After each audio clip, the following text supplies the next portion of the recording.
உங்களிடையே இருக்கும் துணிவை கைவிட்டு விடாதீர்கள்.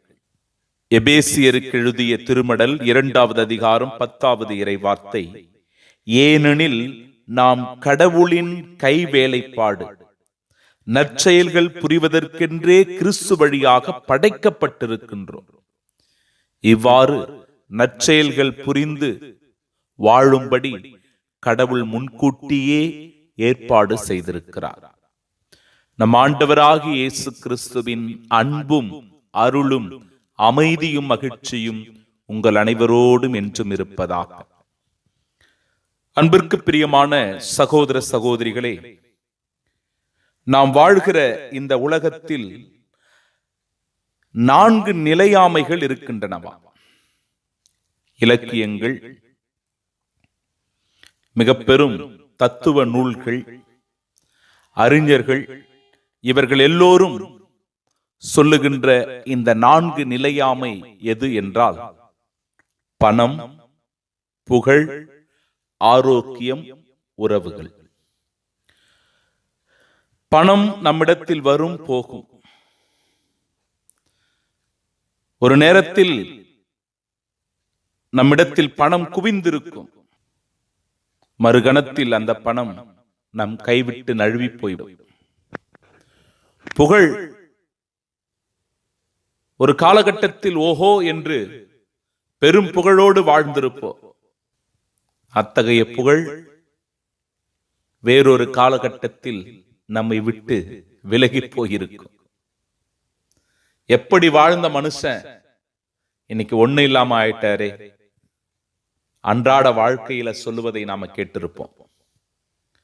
உடல் ஆரோக்கியம், இளமையாக இருக்கும்போது எவ்வளவு துடிப்பு, எவ்வளவு மிடுக்கு,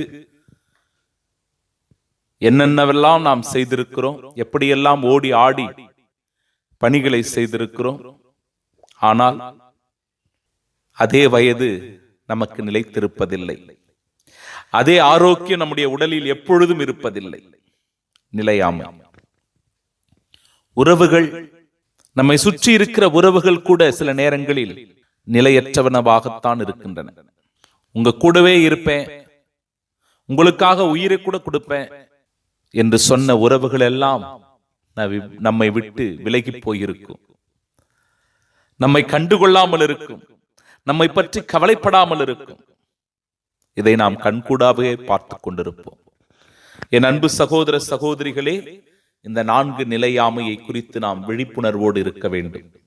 ஒரு முறை ஒரு சீடன் தனக்கு கிடைத்த 3 பொம்மைகளை கொண்டு வந்து தன்னுடைய குருவிடம் கொடுத்து, இந்த பொம்மைகள் சொல்லுகிற உண்மையான பாடம் என்ன என்று கேட்டான்.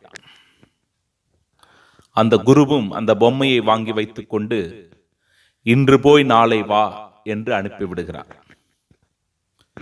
பிறகு அந்த பொம்மையை வைத்து சில சோதனைகளை அவர் செய்து பார்க்கிறார். ஒரு குச்சி ஒன்று எடுத்து ஒரு பொம்மையினுடைய காதில் விடுகிறார். அந்த முதல் பொம்மையினுடைய காதில் விடுறார். அந்த குச்சி ஒரு காது பக்கமாக போய் இன்னொரு காது பக்கமா வருது. பிறகு அந்த குச்சி எடுத்து 2வது பொம்மையினுடைய காதில் விடுகிறார். அதுவும் ஒரு வழியாக சென்று வாய் வழியாக வெளியே வந்து விடுகிறது. அவருக்கு வியப்பு. சரி, 3வது பொம்மையை பார்ப்போம் என்று குச்சி எடுத்து காது வழியாக விடுகிறார். அந்த குச்சி அதுக்கு பிறகு வெளியே வரவே இல்லை. யோசித்து சிந்தித்து பார்க்கிறார். இரவு முழுவதும். பொழுது விடிந்து சீடன் குருவை பார்ப்பதற்காக வருகிறான். குருவே, உங்களிடத்தில் 3 பொம்மைகளை கொடுத்தேன். அந்த பொம்மைகள் எதை சொல்லுகின்றன, சொல்லுங்கள் என்று கேட்கிறான். அந்த குருவும், மகனே, நீ என்னிடத்தில் கொடுத்த இந்த அற்புதமான பொம்மைகள் 3 பாடங்களை சொல்லிக் கொடுக்கிறது. மனிதர்களுடைய 3 மனநிலைகளை பிரதிபலிக்கிறது. 1, அலட்சிய மனம், பொறுப்பற்ற தன்மை. ஒரு காது வழியாக கேட்டு இன்னொரு காது வழியாக விட்டு விடுகிற மனநிலை. இந்த முதல் பொம்மையினுடைய மனநிலை அதுதான். நன்றாக கேட்பார்கள், சொல்லுவதையெல்லாம் அறிவுரைகளை எல்லாம் கேட்பாங்க. ஆனா ஒரு காது வழியா கேட்டு இன்னொரு காது வழியா விட்டுருவாங்க. அலட்சிய போக்கு, பொறுப்பற்ற தன்மை. சரி, இரண்டாவது பொம்மை என்ன சொல்லுகிறது? இரண்டாவது பொம்மை சொல்றதை எல்லாம் நல்லா கேட்கும், ஆனா அது எல்லாவற்றையும் வாய் வழியாக பேசி தீர்த்து விடும். எல்லாரையும் வம்புக்கு இழுக்கும், வதந்தியை பரப்பும். வதந்தியை பரப்புகிற பொம்மையாக அந்த பொம்மை இருக்கிறது. அப்படியா? சரி, மூன்றாவது பொம்மை என்ன சொல்லுகிறது? இந்த மூன்றாவது பொம்மை உயர்வான மனிதர்களை குறிக்கிறது. கேட்பதையெல்லாம் மனதில் இருத்தி சிந்திப்பவர்களாக, தியானிப்பவர்களாக அவர்கள் இருக்கிறார்கள். இதுதான் இந்த மூன்று பொம்மைகளுடைய மனநிலை, மூன்று மனிதர்களை குறித்து காட்டுகிறது என்று அந்த குரு அற்புதமாக தன் சீடருக்கு சொன்னாராம். என் அன்பு சகோதர சகோதரிகளே, இன்றைய நாளினுடைய முதல் வாசகத்தில் உங்களிடம் இருக்கும் துணிவை கைவிட்டு விடாதீர்கள். துணிவுடன் நாம் இருக்கணும். துணிவுதான் நம்மை ஒவ்வொரு நாளும் வாழச் செய்யும். அந்த நம்பிக்கையான வாழ்க்கை தான் ஒவ்வொரு நாளும் நம்மை முன்னோக்கி அழைத்து செல்லும். அதை அழகாக சொல்கிறது இறைவார்த்தை. கடவுளின் திருவுளத்தை நிறைவேற்றி அவர் வாக்களித்ததை நீங்கள் பெற்றுக்கொள்ள உங்களுக்கு மன உறுதி தேவை. கடவுள் நம் ஒவ்வொருவருக்கும் ஒரு திட்டம் வைத்திருக்கிறார். அந்த திட்டத்தை நம் வாழ்வில் அவர் செயல்படுத்துவார். நாம கொஞ்சம் பொறுமையோடும் மன உறுதியோடும் இருக்க வேண்டும். அப்பொழுது அவருடைய வாக்கு நம்முடைய வாழ்க்கையில் நிறைவு பெறும். அன்பிற்குரியவர்களே, அதுபோலவே நேர்மையுடன் நடக்கும் என் அடியார் நம்பிக்கையினால் வாழ்வடைவார். அப்படிப்பட்டவர்கள் வாழ்க்கையில் பின்னோக்கி செல்ல மாட்டார்கள், மாறாக முன்னோக்கி செல்லுவார்கள்.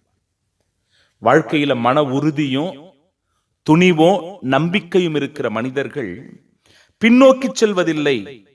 பாருங்க, நாமோ பின்வாங்கி சென்று அழிவுறுவோர் அல்ல, மாறாக நம்பிக்கையையும் வாழ்வையும் காத்துக் கொள்ளுகின்ற முன்னோக்கி செல்லுகிற மனிதர்கள். இந்த மனநிலை தான் நமக்கு வேண்டும், முன்னோக்கி செல்லுகிற மனநிலை. பிரியமானவர்களே, இன்றைய நாளினுடைய நற்செய்தி வாசகத்தில் 2 ஓமைகள் சொல்லப்படுகின்றன. ஒன்று விதை ஓமை, மற்றொன்று கடுகு விதை ஓமை. விதை என்பது தானாகவே முளைத்து வளர்கிறது. முதலில் தளிர், பின்பு கதிர், அதன் பிறகு கதிர் நிறைய தானியம் என்று நிலம் நல்ல விளைச்சலை கொடுக்கிறது. இரண்டாவது உதாரணம் கடுகு விதை. இந்த கடுகு விதையானது எல்லா விதைகளையும் விட சிறியதாக இருக்கிறது. ஆனால் அது முளைத்தெழுந்து எல்லா செடிகளையும் விட பெரிதாகி வானத்து பறவைகள் அதன் நிழலில் வந்து தங்கக்கூடிய அளவிற்கு கிளைகள் விடும்.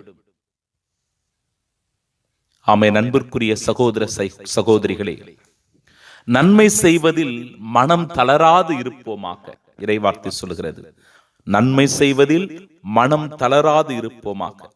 நாம் தளர்ச்சி அடையாமல் இருந்தால் தக்க காலத்தில் அறுவடை செய்வோம். தக்க கூலியை கடவுள் நமக்கு தருவார். அதற்கு மிகச்சிறந்த உதாரணம் தான் இன்றைய நாளினுடைய புனித தொன் போஸ்கோ. புனித தொன் போஸ்கோ சலேசிய சபையை தோற்றுவித்தவர். கனவின் வழியாக கடவுளுடைய அற்புத அழைத்தலை உணர்கிறார். தன் வாழ்க்கையை கடவுளுக்காக அர்ப்பணிக்கிறார். கடவுள் பணியில் மிகுந்த ஆர்வம் காட்டுகிறார். குறிப்பாக ஒழுக்கமற்று தீய வழியில் சென்று கொண்டிருக்கிற, தீய பழக்க வழக்கங்களுக்கு அடிமையாகி போய்க் கொண்டிருக்கிற இளைஞர்களை அவர் ஒன்று திரட்டுகிறார்.